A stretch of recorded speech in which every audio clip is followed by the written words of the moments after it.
Hey y'all, I'm Andy Hopper. So, what'd you say, 45 minutes? No, I'm just joking. I'm gonna talk for just a minute. I just wanna give you guys a rundown of what happened. So we've been telling you guys for months and months, say, hey, the deal is we need 10 conservatives in the Texas House. Yes. And how many people know we had 12 conservatives win just this past Tuesday? There are 9 in runoffs. If we pull off those runoffs, we could have 26 folks in the Texas House that are conservatives, which is bonkers. I mean, we only had 4 guys that were consistently standing up, and one of them's right here is Nate Schatzline. So give Nate a round of applause. He was one of the ones that stand strong. So here's the deal. The deal is these guys are scared to death. They're scared to death. In my race, the guy I'm running against spent, we can figure between $1.5 and $2 million to keep that seat. And we spent about $400,000. And even if you add in all the PACs that chipped in and helped on different things, I'm telling you, they spent us 2-to-1, outspent us 2-to-1 in this race. And that happened across the state. And when you realize and you follow all these different races and you see all the mailers that I was scared to death to even open the mailbox, what you see is the same mailers are being sent across the state in all these different races, just with pictures replaced. So these people are out of their mind. But I want to read you something that's really kind of fun. Hey, how many people have ever been in Texas Monthly? You know, that ultra-conservative magazine? So I'm really proud of this. Let me read you this. This is really cool. But the insurgents are upping the ante. Loose talk about openly defying the courts and federal government is becoming increasingly common. For example, Andy Hopper, a software engineer turned farmer who is in runoff against Lynn Stuckey and Denton, has adopted wholesale parts of the Texas GOP platform, an extreme document that most candidates wisely ignore that offers ideas for winding the clock back to the 1850s. Well, here's the deal. I think we should wind it back to 1777, right? What do you think about that? Says we need to get back to what our founders imagined, what we believed in states that actually have a sovereignty over almost all the aspects of your life, that the federal government has few and enumerated powers. That's what I'm fighting for. But we have this opportunity here. We have an opportunity to stand up, and if we win this seat, it'll be transformative for North Texas, because I think that this is a race that they are very scared of losing. And they're scared of losing it because we're willing to stand up for our founding principles. So, hey, I want to read you something and get off of this thing, but I want to tell you, like, one of my very favorite bits of literature in the English language is The American Crisis, written by Thomas Paine. And I think that there's an aspect to this I want to talk about in a minute. So these are the times that try men's souls. The summer soldier and the sunshine patriot will, in this crisis, shrink from the service of their country. But he that stands it now deserves the love and thanks of man and woman. Tyranny, like hell, is not easily conquered, yet we have this consolation with us, that the harder the conflict, the more glorious the triumph. What we obtain too cheap, we esteem too lightly. It's dearness only that gives everything its value. Heaven knows how to put a proper price upon its goods, and it would be strange indeed if such a celestial an article as freedom should not be highly rated. So here's the deal. We just went through months and months of folks, wintertime patriots, that were standing at cold, standing at doors, standing at polls. But here's the thing, it's spring now. All the sunshine patriots should come out now too. So we should get them as well. So anyways, let's do it. Let's save this county. Let's save this district. Thank you all very much.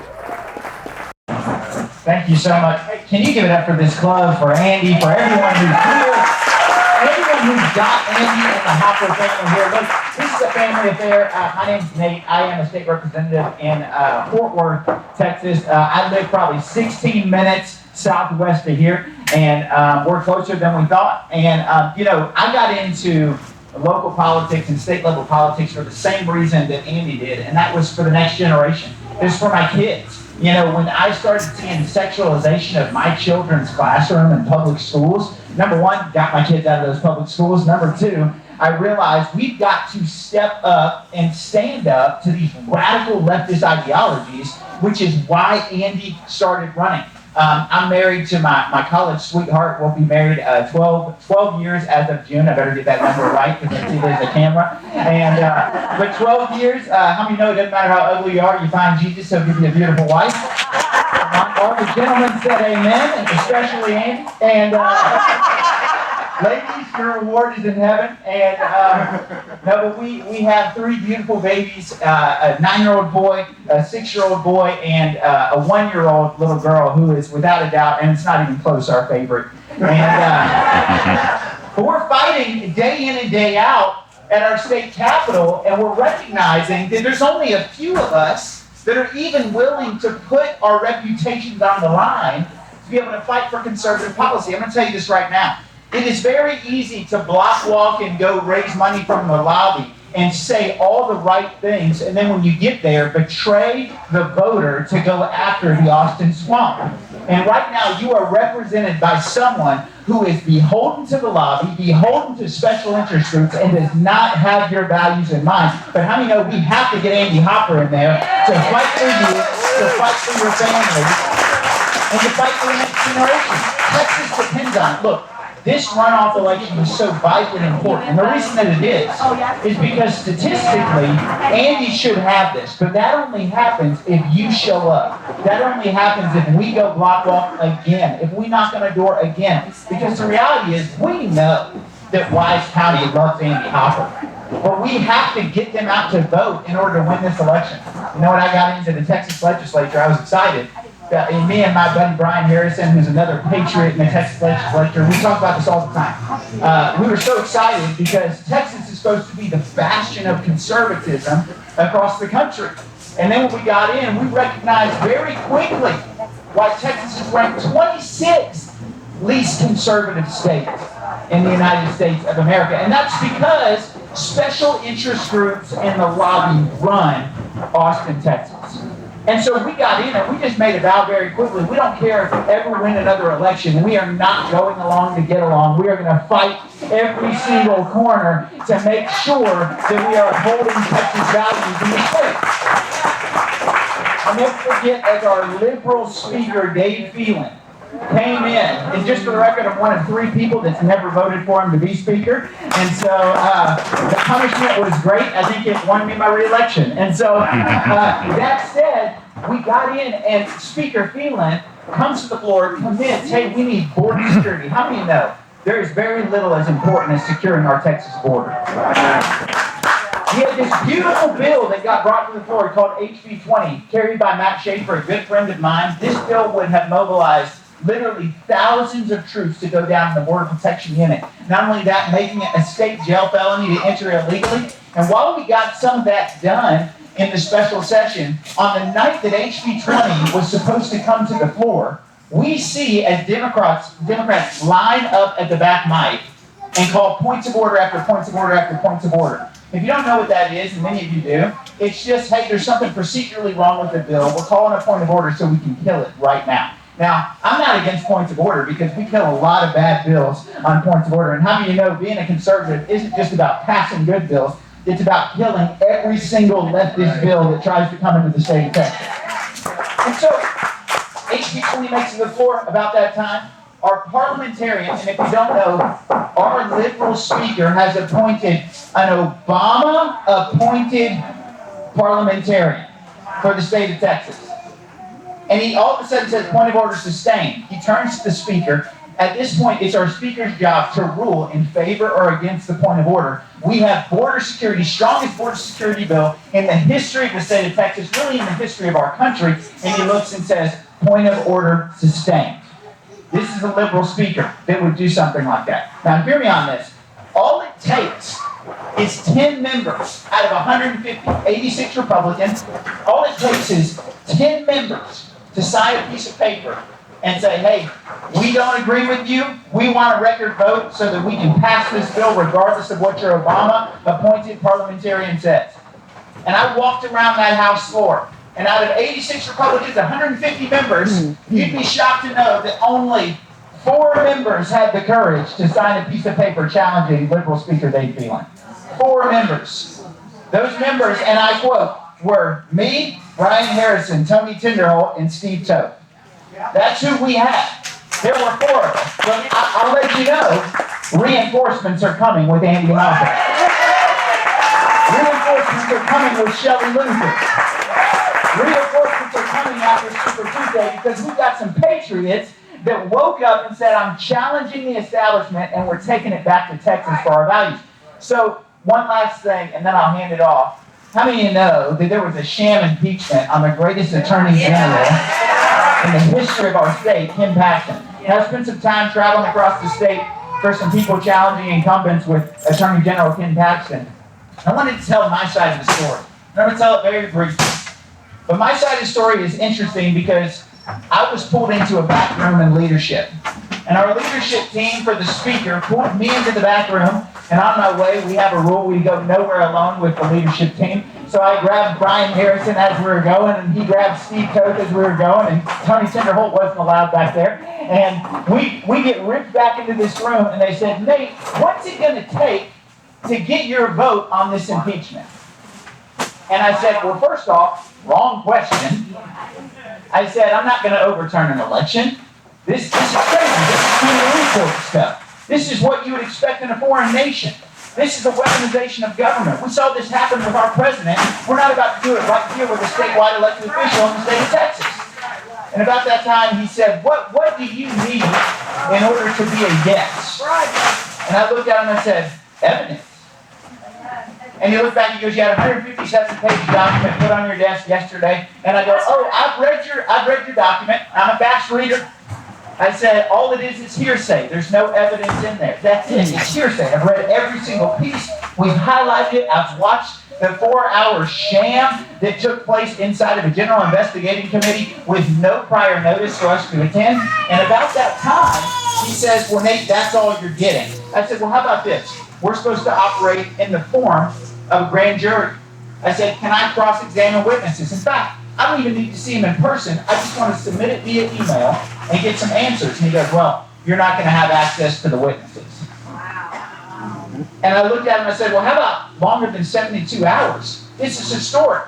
And we're setting precedents for future sham impeachments when we do an impeachment in 72 hours. Historically, there's only been one other that lasted 2 weeks that they got to go over the evidence. I said, give us some time so I can call some trusted people, so that I can call the Attorney General, so that I can have a conversation. And about that time, they said, Nate, we're concerned that if we give him longer than 48 hours, he's going to find a way out of this.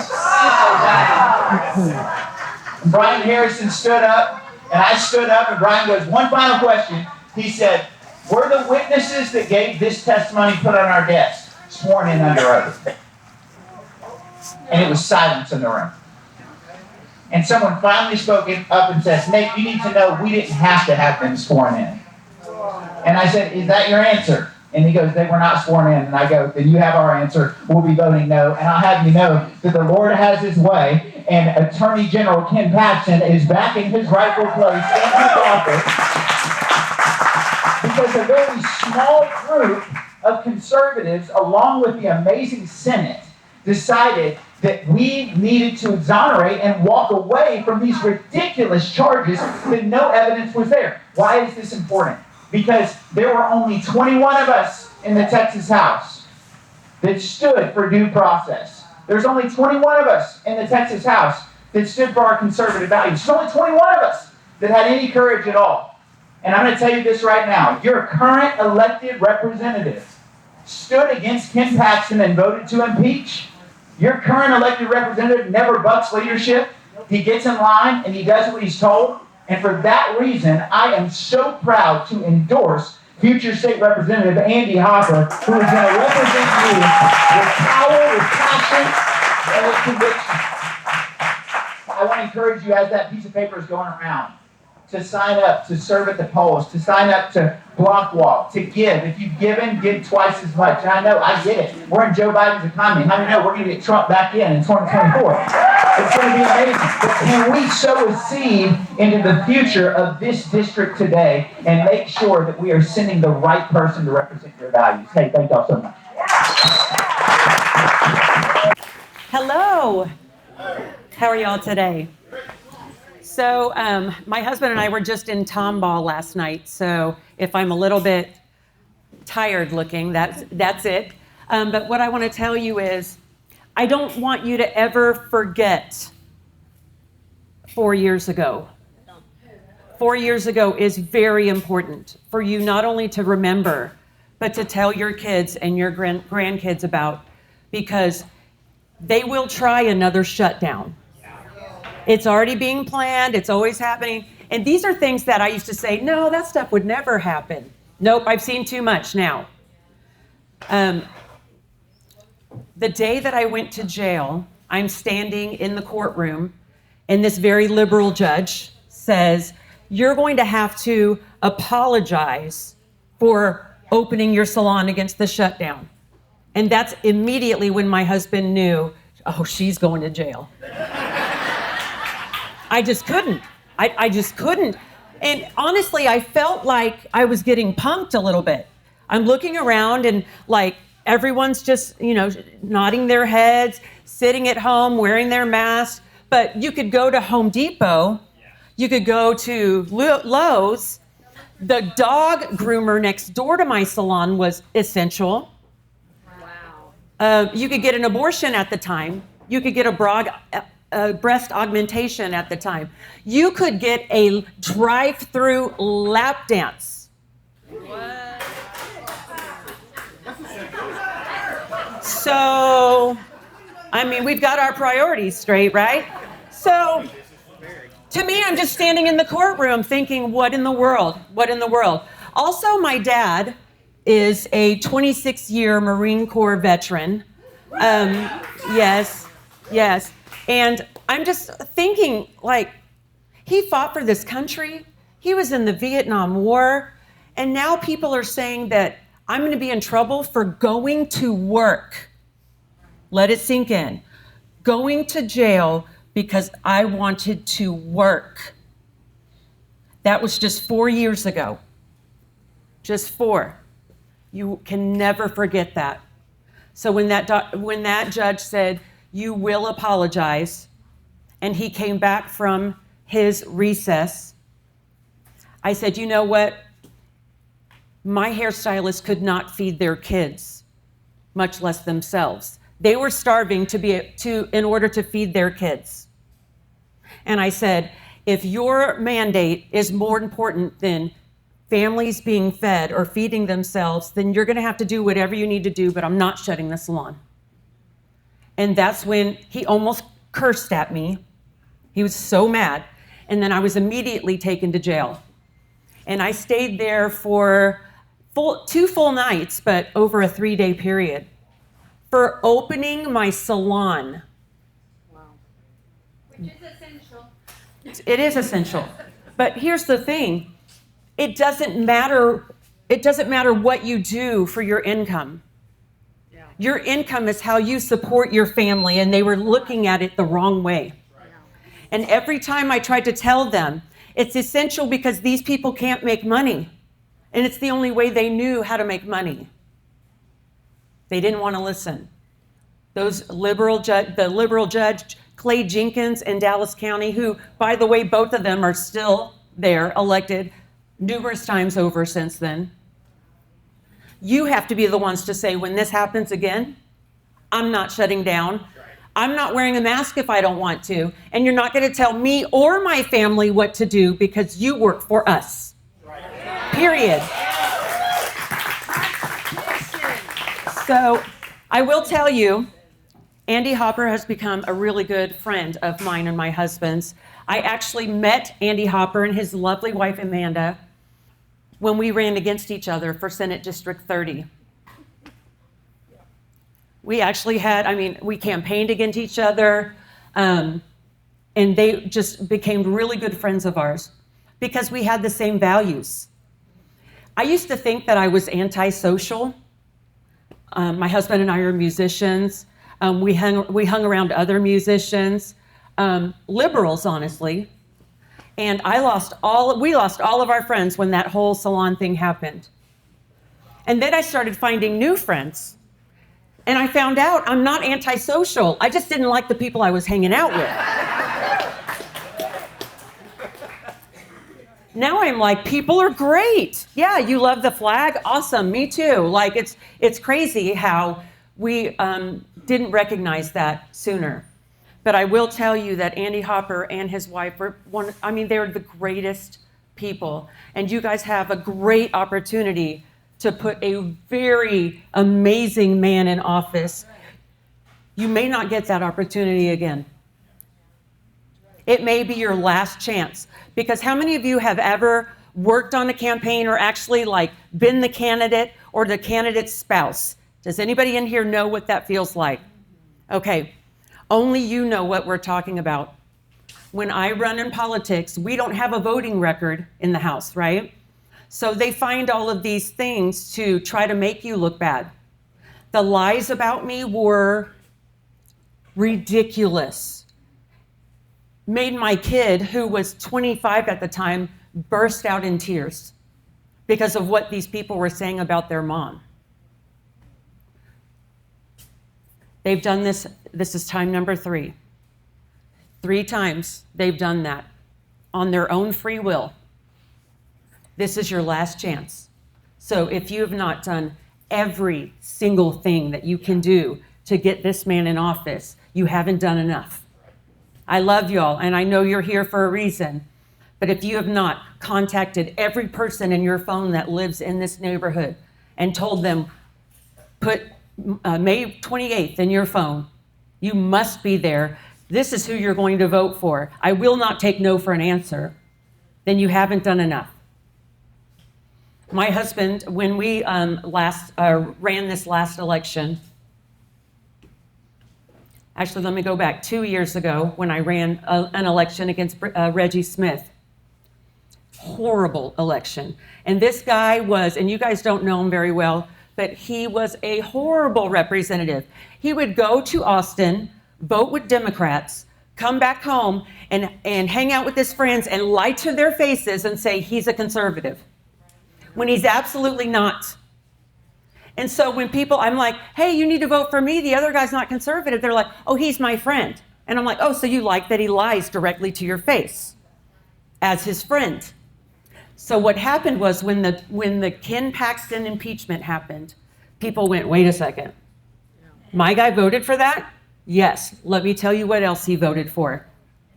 That's when they opened their ears wide, and I started having people say, yeah, I watched Reggie when he was a kid. I changed his diapers. I did all of this. I just can't vote for him again. I'm going to vote for you this time. And it changed. It changed. I think that Ken Paxton was a huge help in that by endorsing several races. I think that we need to make sure that we don't waste this opportunity. I don't know if it will come back again. A lot of you may not know that I had a brain aneurysm not even a year ago, in April. I should have died. I'm not exaggerating at all. I was in the hospital like almost a month. And this was just not even been a year, just this past April. I had my carotid artery explode in my head and fill my head with blood. And I was in the hospital for over 3 weeks. My husband, 2 different doctors told my husband, she's not going to make it. We're doing the best we can, but she's not going to make it. I'm so sorry. And he got to praying. And then he started posting on Facebook saying, we need everyone praying. And those few prayers turned into thousands and thousands of people praying, literally around the world. I was able to walk out of that hospital on my own. And there's...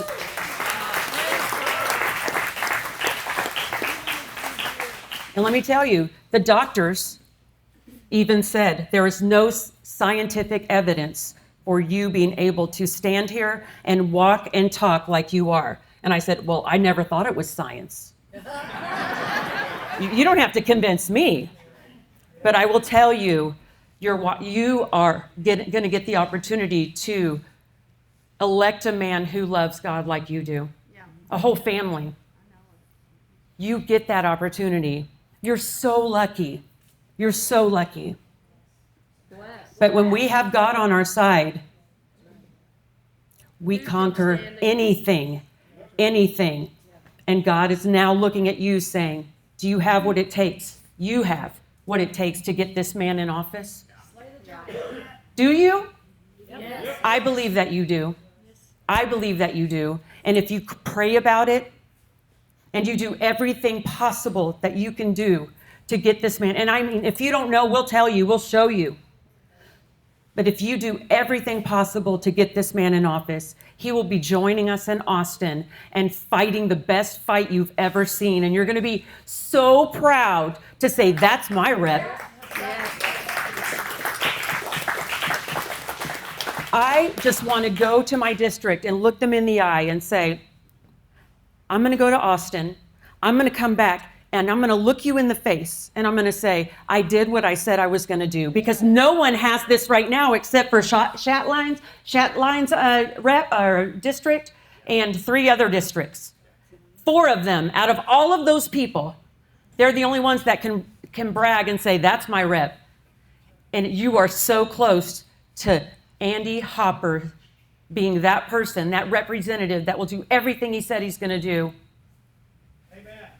You have that opportunity. So please join me in making sure Andy Hopper gets in office. And of course, I publicly endorse my friend, Andy Hopper. Thank you. So just looking for an answer on both the state and the local level. So our state has a right to protect ourselves from foreign invasion. All these murderers, child sex traffickers, everybody coming across the border. But we know that's happening also in Wise County because we just busted that ring. So what are y'all doing to empower our state to protect itself, as well as empower our local law enforcement, like sheriffs, local police, to be able to do more to be able to combat all that? Mm-hmm. Do you want to answer what you guys have done Sure. about the bill? So we can talk through kind of the border side. My day job, I work for an organization that helps combat human trafficking. So I've been a pastor for the last 12 years, and now I work for an organization called the Justice Reform that's building the largest facility for long-term restoration care for women being rescued from sex trafficking. So this is something that we deal with on a regular basis in the long-term restoration care. One of the things that we have to recognize is that although many of the issues we're seeing right now are local issues, and we're seeing it in Wise County, as you said, with the bust that just took place, we also have a wide open border. And so ultimately, we have a federal government that's betrayed its people. We have a president that has thrown it to the wind and saying, I don't want to do anything about this. And now we have Texas, who, if I'm being very honest, we've waited far too long to do anything about it. And so I'm never going to be one that says, oh, look what we did in Austin. Well, yeah, it's about time we did something in Austin.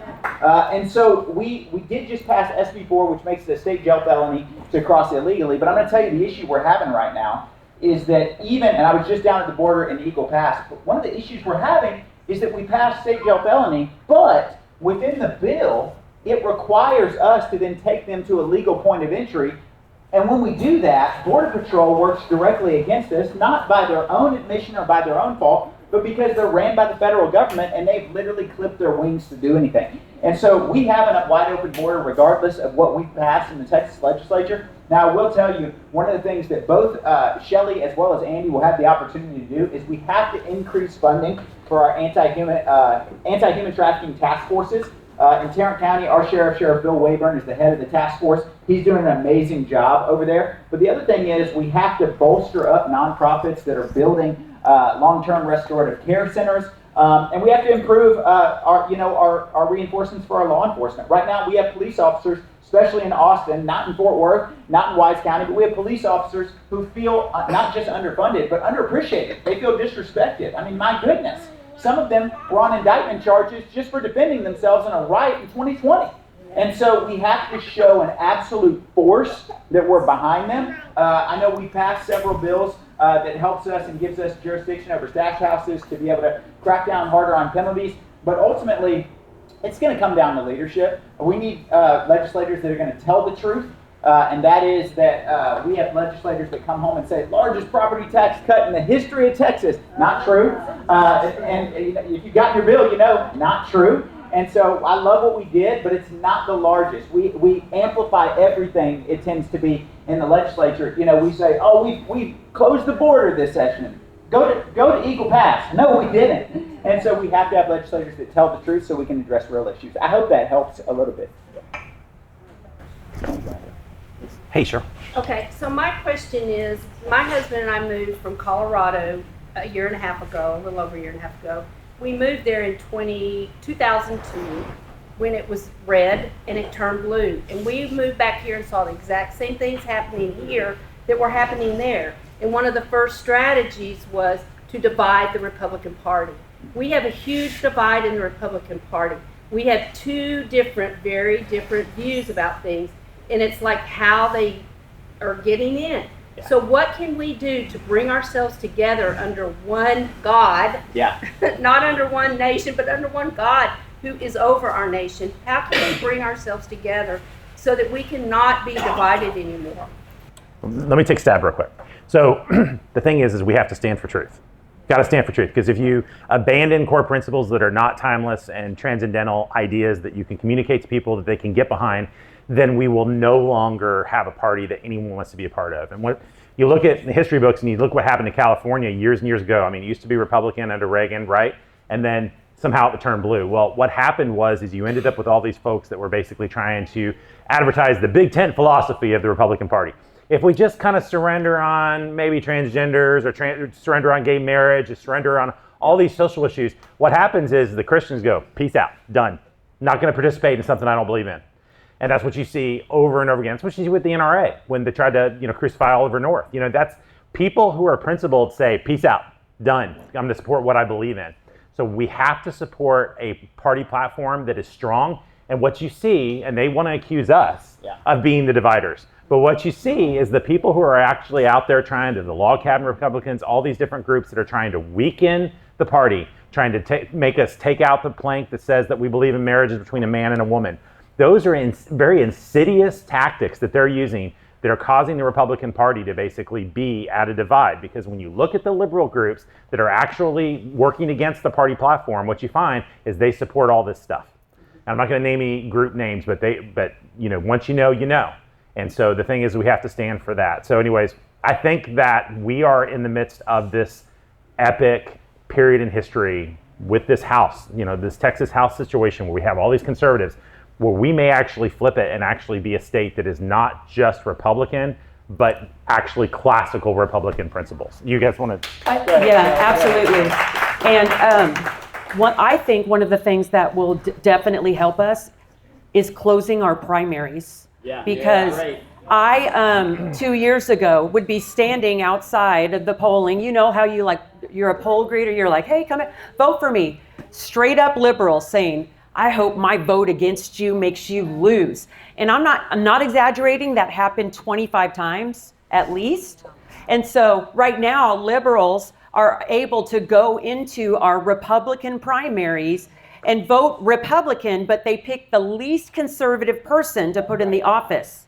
And so we need to close our primaries. That way, we at least put our best candidate up against a Democrat if there's going to be one. But right now, you're getting mush against a Democrat, and you're okay, I'll pick the lesser of the two evils, and we don't need to be in that situation anymore. Let's close our primaries, put our best person up, and let's let the best person win after that. I think it's huge. Those are brilliant answers. I 100% agree with Shelley. We have to close our primaries. I'll throw this out there. It's not even just the voters that are far left that are jumping into our primaries, but it's these organizations. I'll give one example because I think they've attacked all three of us. But the Associated Republicans of Texas, ART, they are not a Republican group. In fact, if you talk to anyone on their team, they say, well, the Republican doesn't mean like Republicans. We get behind Republicans, but that's not what we stand for. And the reality is they're a group of Democrats who call themselves the Associated Republicans of Texas so that they can spend money on the more liberal Republican candidate in Texas. And so, because I know that we still have Republican voters, here's what I'll say about unity. So what we unify around is just as important as unifying as a whole.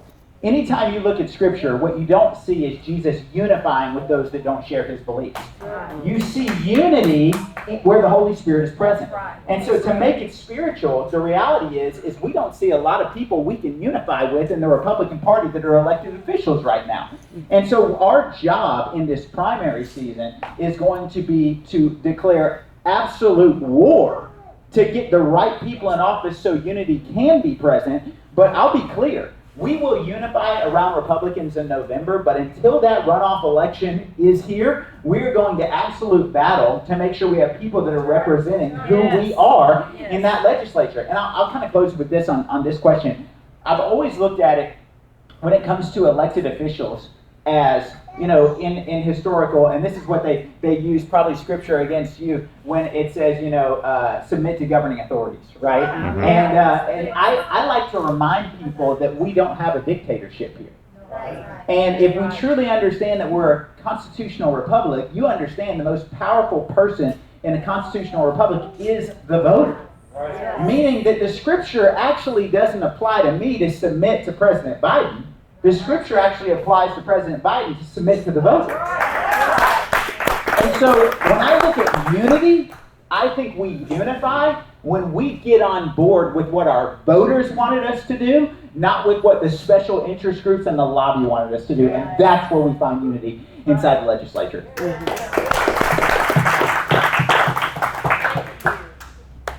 I got two questions.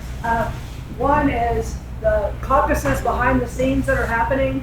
Is there any way for that to be brought to where it's not behind the scenes and in secret in the House? And also, number one, number two, I get a lot of people who are like, well, Abbott endorsed, and so I'm having to battle that. I know how to battle it, but I don't know if anybody here knows how to battle it. I think you should answer that one. You want to throw me under the bus? You answer the first one, you answer the second one. I'll do it. I'll do it. Please weigh in. So I'll speak to the second question, and then I'll let Shelley come back around and loop it, because I think Is the bus coming down the street that I'm about to? All right. So, no, I know this. I would always say this. When it comes to endorsements, fantastic. You got an endorsement. I want to know the person. I want to know their values. Look, here's what I know. I know for a fact that Andy Hopper shares my values. I don't look to anyone else for an endorsement to see, oh, well, maybe that's who I should go with. I always say, what values do they share? Do I trust that person? And should I get behind them? As far as the caucus, so one of the biggest battles we're going to have, there's three major battles that us three are going to face right when we get back into session for the 89th legislative session. The first one is going to be that speaker's race. And how many know Dave Phelan is not going to be the next Texas House Speaker?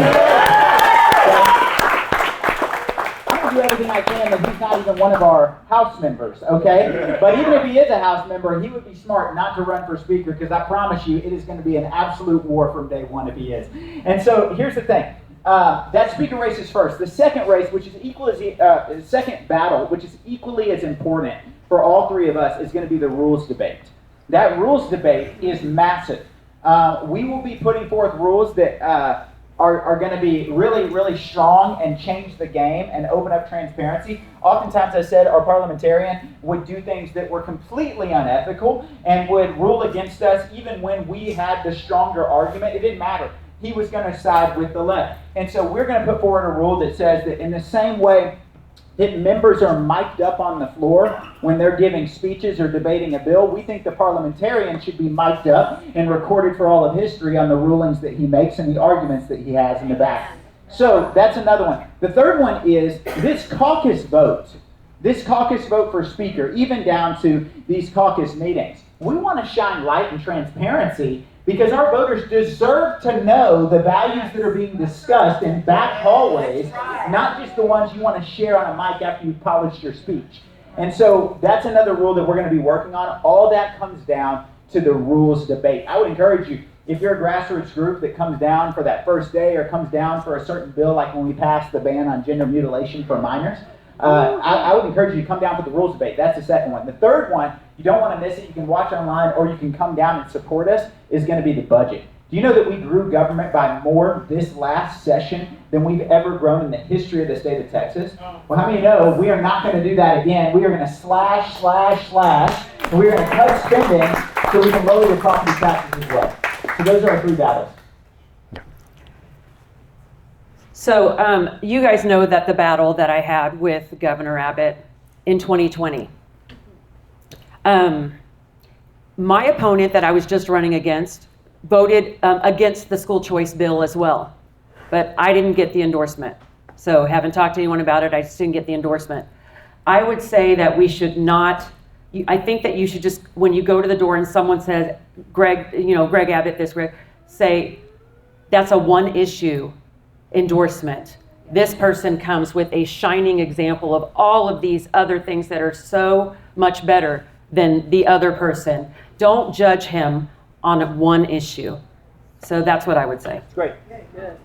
So let me add one thing about the. No, I'm saving you. No, it's not about that. About the secret votes and all this stuff. So one of the things that my opponent said, I think we were over in Denton County Republican Women, and he doubled down like 3 or 4 times, is that, we could support maybe getting rid of Democrat chairs, but it just needs to be a secret vote, And he kept saying secret vote, and that's exactly what you're talking about, because they want to keep this stuff non-transparent.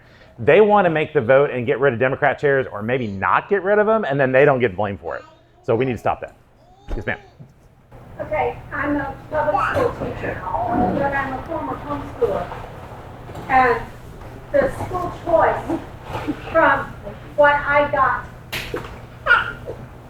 very subtly, is that it was going to take away from the public school. I can answer. I don't necessarily want to take away from the public schools, but the parents need to be empowered. And the media killed it, besides the legislators killing it. And what can we do? Second thing, voter integrity. When you get your driver's license, they automatically register you to vote. Yep. That is not helping with voter integrity. What can we do? I'll answer the first question, and I'll pass it off for you for voter integrity, because that's a valid concern. You so beautifully described the issues with school choice and the voters. And so thank you for expressing it that way. You're right. We need parents to have the final say. We also don't need to defund public education. It's part of what we are. Now, I'd be okay with defunding some schools that teach woke leftist ideology to our children. And that's an amendment that wasn't very well received that we tried to put on this last session. But ultimately, you're absolutely right. Defunding public education has actually never been in the ballpark. So the bill that was brought to the floor, I wasn't a huge fan of the bill. I was going to vote for it because I believe in education freedom. But I wasn't a fan of the bill for a few different reasons. The first is it required norm reference testing for homeschool families and private school families. And for me, we don't want government testing inside of our homes. That's why we don't go to public school. And so that was an amendment that we were going to place on the bill before it was tabled and pulled off. That was one of the major issues. The second thing is the original bill actually did not distinguish between resident and citizen, meaning that I don't want school choice for illegal aliens inside of the state of Texas. And so that was another amendment that we had planned on putting on as well. So there's a few issues.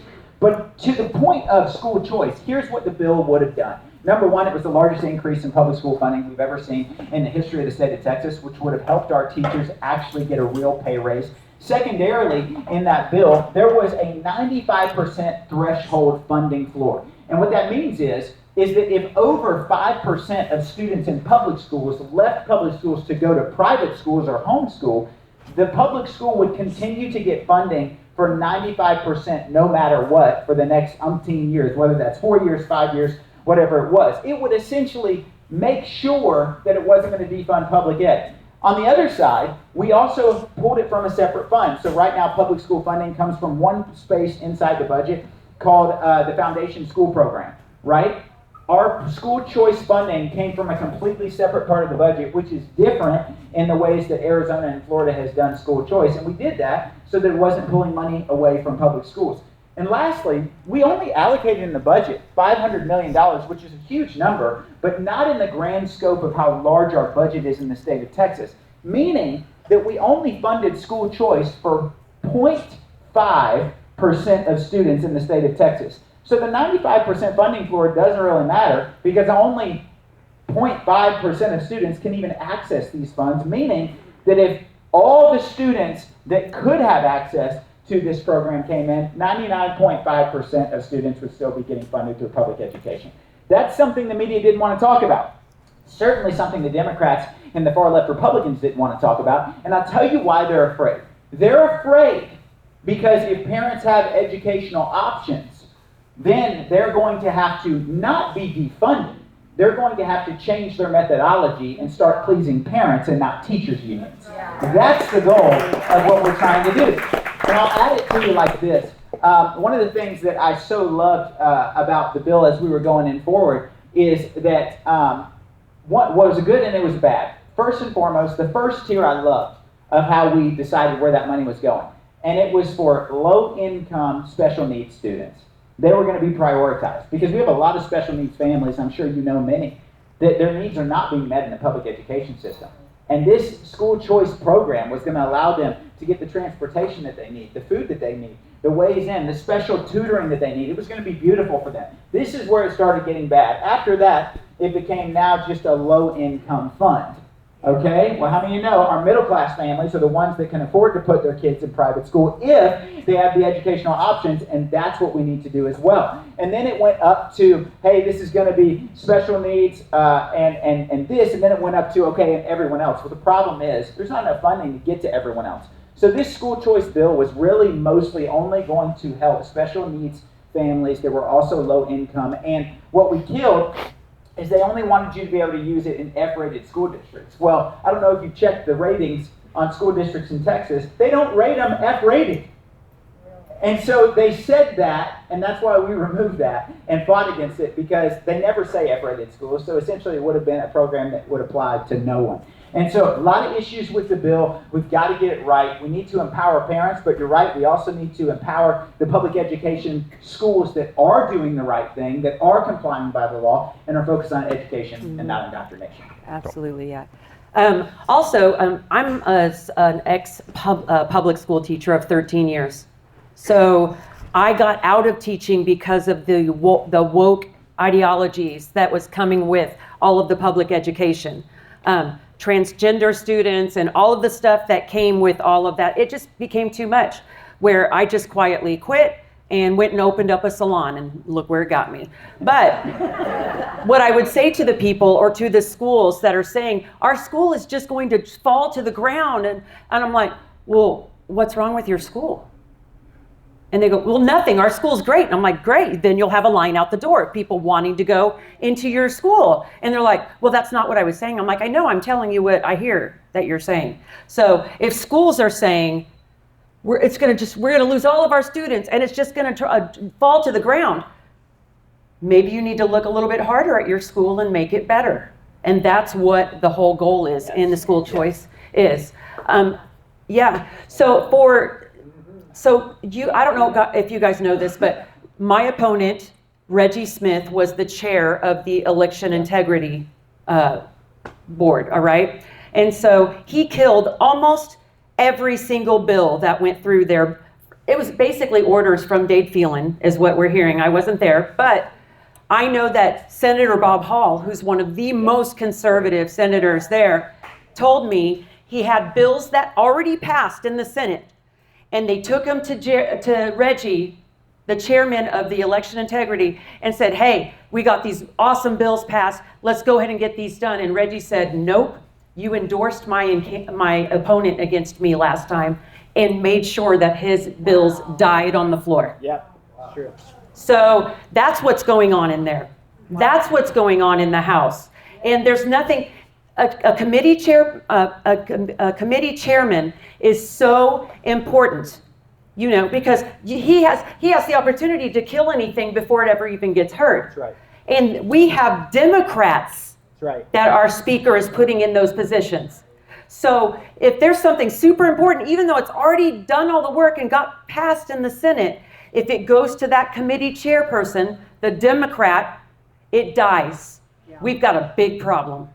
We do. And let me add on that two things. So I was knocking a door in Denton County, and this lady comes to the door, and she's a teacher, nice woman, talked to her for a minute, and she was sitting there looking at my plum card, and she said, wait a minute, you said educational freedom. What does that mean? Does that mean school choice? I'm against you. this is going to, and she was sitting there saying, and she said, you said indoctrination of kids. That doesn't happen. That's a lie. Well, that's not going on in public schools. And, some of the things I learned throughout this campaign are really eye-opening. So there's 2 teachers I know in Wise County that are actually applying to work at juvenile detention facilities because their work environment's going to be better because they don't feel safe in the classroom because they have kids that are basically beating up on teachers. And if you're labeled special ed, nothing happens. These teachers are like, we literally have people being treated with PTSD in public schools. Like, what parent wants to put kids in that situation?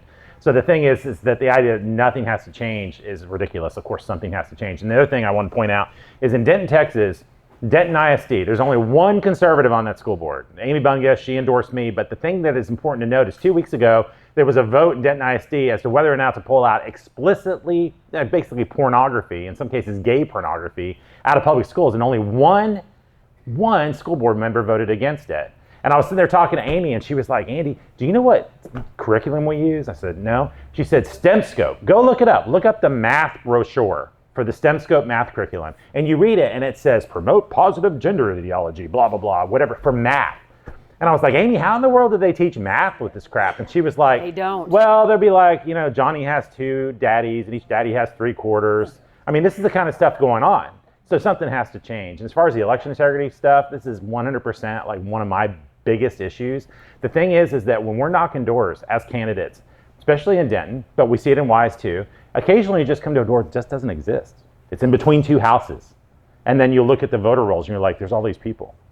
Like, clearing voter rolls is the least we should do. It's the very least. Making sure illegals can't vote. It's the very least we should do. And you got to ask yourself why all these elected Republicans are terrified of cleaning the voter rolls. I don't know. It's just an interesting question. One question left. Rodney has one. Yes. Governor Abbott and Dave Phelan, you stated how they're pretty much run by lobbyists in Austin. Well, lately, we all think, or at least I do, the most important government that we have is our local governments. Mm-hmm. Yeah. Right now, we are one of the fastest growing counties in the state of Texas. Yep. We have developers knocking on our door all day. And what they have done in Austin over the last 5 years with the shot clock bill, last session, SB 2038, is voted to take power away from the cities and away from the county to basically allow developers to have free reign. We can't have that. We don't have the water for that. We don't have the infrastructure for that. What is your plans going forward, or what have you done to try to combat that? Yeah, that's great.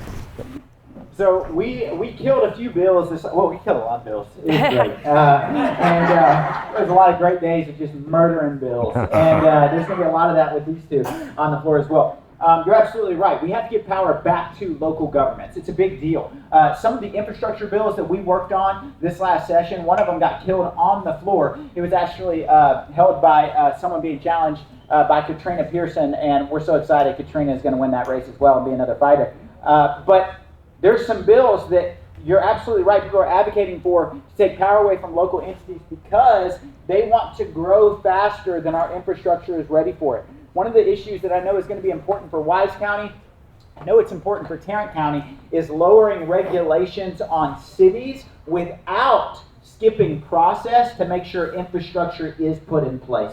And so those 2 can simultaneously happen together, but it's really getting back into the investment of, okay, can we have people speaking into those issues? One of the things I've done, and one of the things I know these 2 would be great at, is we've created a roundtable of locally elected conservative officials to come in and speak into all of our local bills that affect infrastructure. And so I know who I am. I'm not an expert on infrastructure, so I'm surrounding myself with people that are, and I know they're going to do the same thing. And so bringing people like yourself to the table and saying, hey, how does this actually affect a contractor? How does this actually affect our neighborhoods? How does this actually affect our locally elected entities to make sure that, number one, this isn't creating an infrastructure nightmare where our water is now at risk, where our roads are not built in a certain way. Right down 377 and going into my district, we have a major issue right now because we have train tracks on one side and we have development that's grown too large on the other. We can't do anything about that. All we can do is plan for the future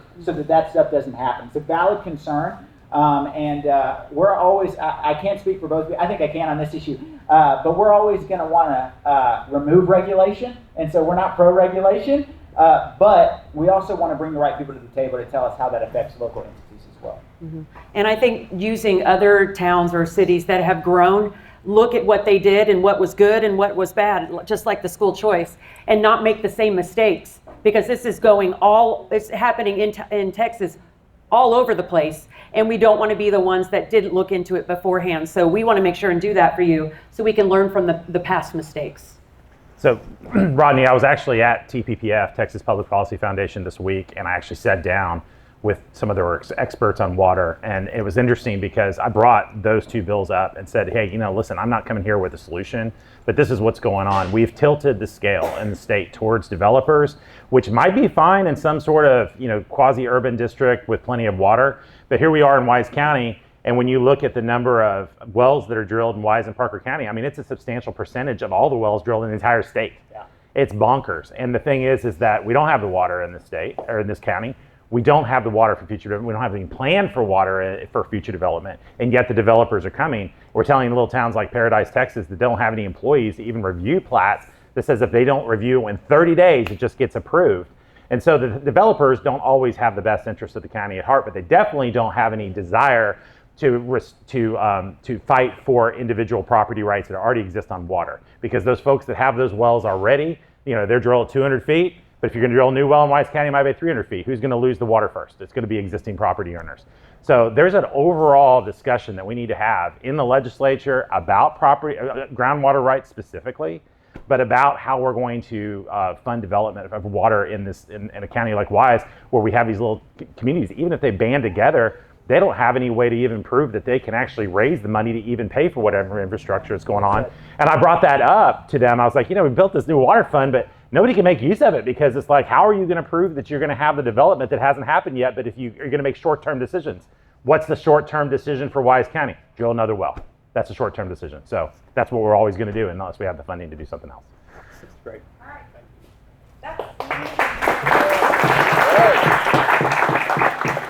Thank you. Thank you.